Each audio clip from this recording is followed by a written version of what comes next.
नमस्कार, हमारी खास पेशकश में आपका स्वागत है। आपके साथ मैं हूं जीनत सिद्दीकी। कोरोना की तीसरी वेव आएगी, उसे कोई रोक नहीं सकता।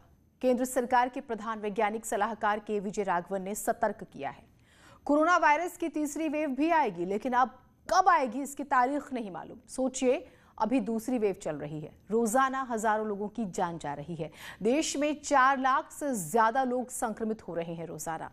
अगर तीसरी लहर आती है तो कितनी खतरनाक होगी ये, आज इसी खतरे पर हम स्पेशल रिपोर्ट लेकर आए हैं, जिसमें एक अनुमान के मुताबिक बताएंगे कि तीसरी वेव कब तक आ सकती है।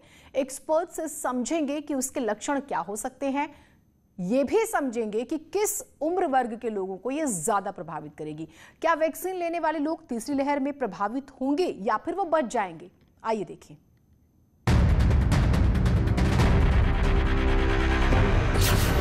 सावधान हो जाइए।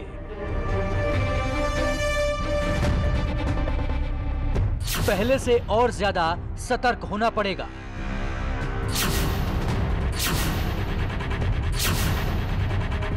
क्योंकि इस वक्त कोई नहीं जानता कोरोना की तीसरी लहर कितनी खतरनाक होगी।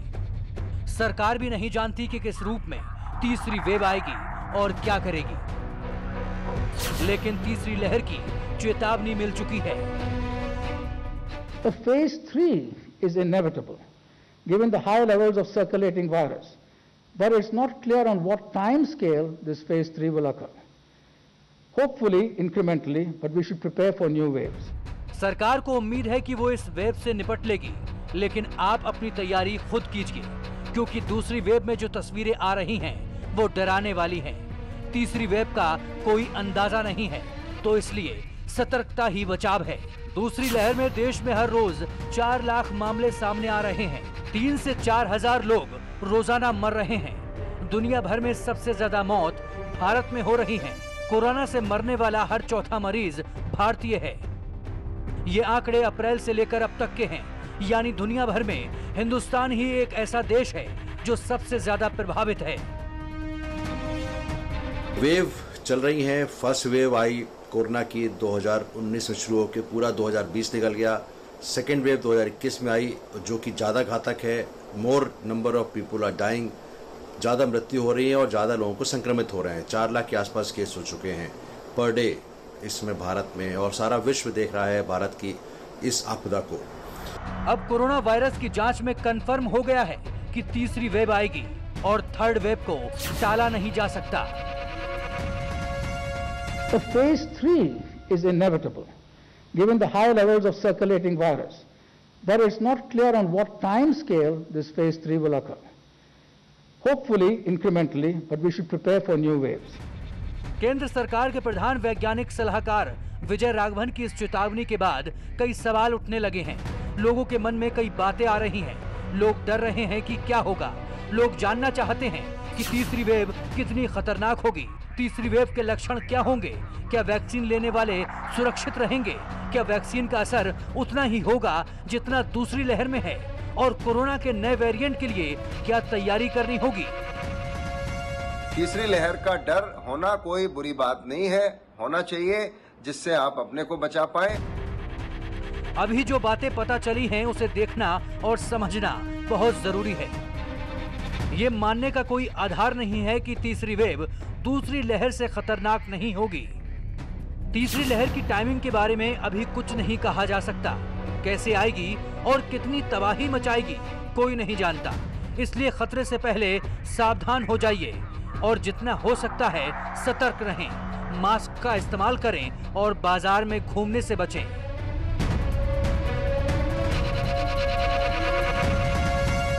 क्या कर सकते हैं? क्या बच्चों में भी आ सकता है? क्या ये थर्ड वेव का एक प्रेडिक्शन हुआ है और लोगों ने सोचा है कि जिस हिसाब से वायरस म्यूटेट कर रहा है और डबल म्यूटेंट जो B167 जो है, ये वायरस बहुत ही घातक है। और जिस हिसाब से नए नए वेरिएंट आ रहे हैं, इसलिए एक आशंका जताई गई है हमारे प्रिंसिपल साइंटिफिक एडवाइज़र द्वारा कि थर्ड वेव भी कोई दूर नहीं है। अब थर्ड वेव कब आएगी ये पता नहीं है। अभी सेकेंड वेव का पीक नहीं हुआ और थर्ड वेव की बात आ गई है। लोगों में भय काफ़ी ज़्यादा है। अभी दूसरी लहर चल रही है, तबाही मचा रही है। ऐसे में तीसरी लहर की चेतावनी आ गई। पहली लहर में सबसे ज्यादा बुजुर्ग प्रभावित हुए। दूसरी लहर में 45 साल के आसपास के लोग ज्यादा चपेट में आ रहे हैं। तीसरी लहर में किस उम्र के लोग चपेट में आएंगे? क्या कोरोना की तीसरी लहर वाला ये वेरिएंट और ज्यादा खतरनाक होगा?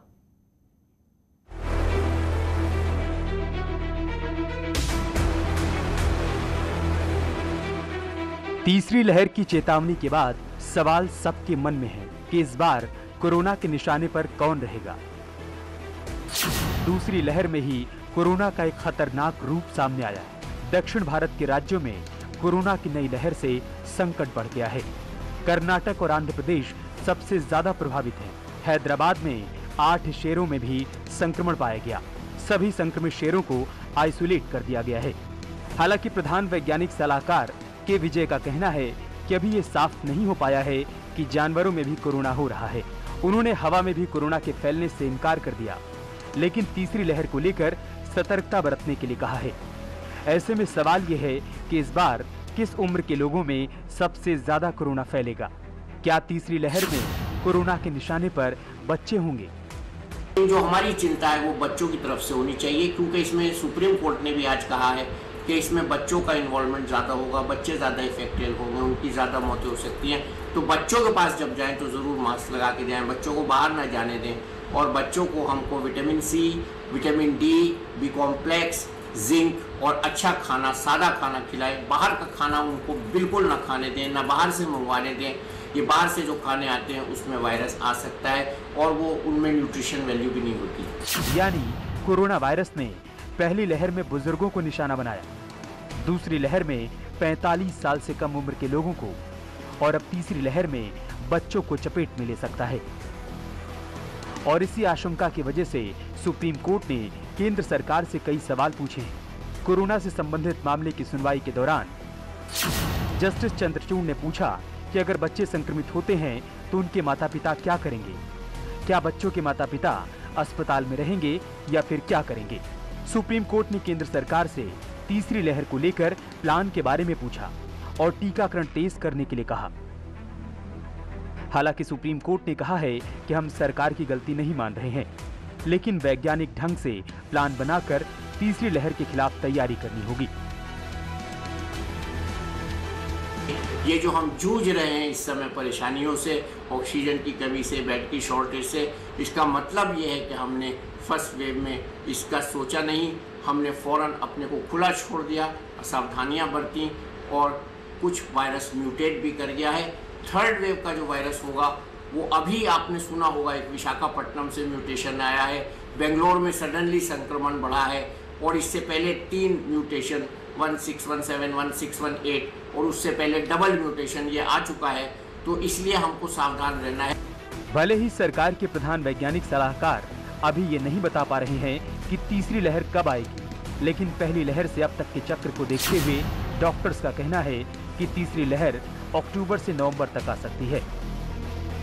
अगर आप मानते हैं सितंबर में पीक हुआ, फिर डिक्लाइन शुरू हुआ, अक्टूबर, नवंबर, दिसंबर, जनवरी, फरवरी और मार्च से फिर बढ़ना शुरू हुए, तो हमारे पास अभी 4 महीने हैं, जून, जुलाई, अगस्त, सितंबर के अक्टूबर तक आएगी या नवंबर तक आएगी।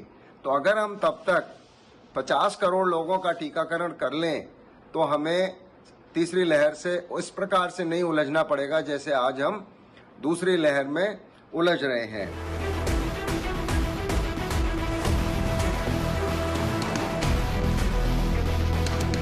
ब्रेक के बाद स्वागत है आप सभी का। डॉक्टरों का सुझाव है कि अगर तीसरी लहर से बचना है तो अभी से वैक्सीन लगाने की प्रक्रिया तेज कर देनी चाहिए। अगले 2 महीने में 50 करोड़ से ज्यादा लोगों को वैक्सीन दे दी जाए। लेकिन सवाल ये है कि क्या वैक्सीन कोरोना की तीसरी लहर से सच में बचा पाएगी? क्या टीके का असर तीसरी लहर के प्रभाव को कम कर देगा? और इसके अलावा बचाव के क्या और उपाय हो सकते हैं? आइए देखें इस रिपोर्ट में।